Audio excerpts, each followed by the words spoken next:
আজকের ভিডিওতে সেরা 3টি ফোন নিয়ে আলোচনা করবো। 2026 সালের ভাইব তৈরি করে রেখেছে এই 3টা ফোন। এক ফোটা ভিডিও স্কিপ না করে পুরো ভিডিও কন্টিনিউ করুন।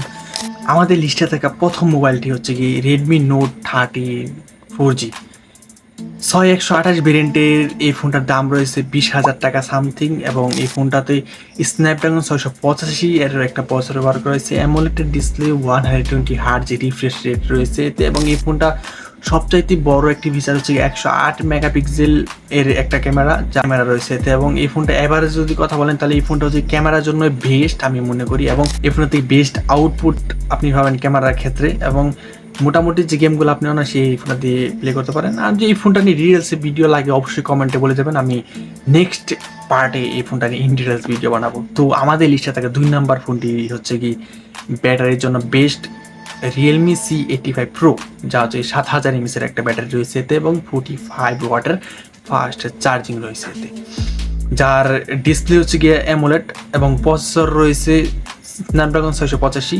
120 হার্জের একটা ডিসপ্লে।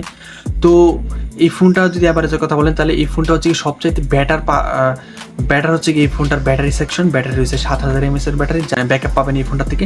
অ্যান্ড হচ্ছে কি এই ফোনটা দিয়ে টুকটাক গেমিং করতে পারবেন, তেমন আহামরি লেভেলের না।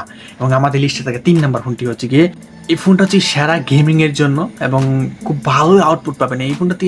স্ন্যাপড্রাগন 6 Gen 3 এর একটা প্রসেসর, 64 বিট 6 ন্যানোমিটার একটি প্রসেসর রয়েছে এতে, যার ডিসপ্লে রয়েছে POLED, যা হচ্ছে 120 হার্জ রিফ্রেশ রেট রয়েছে এতে।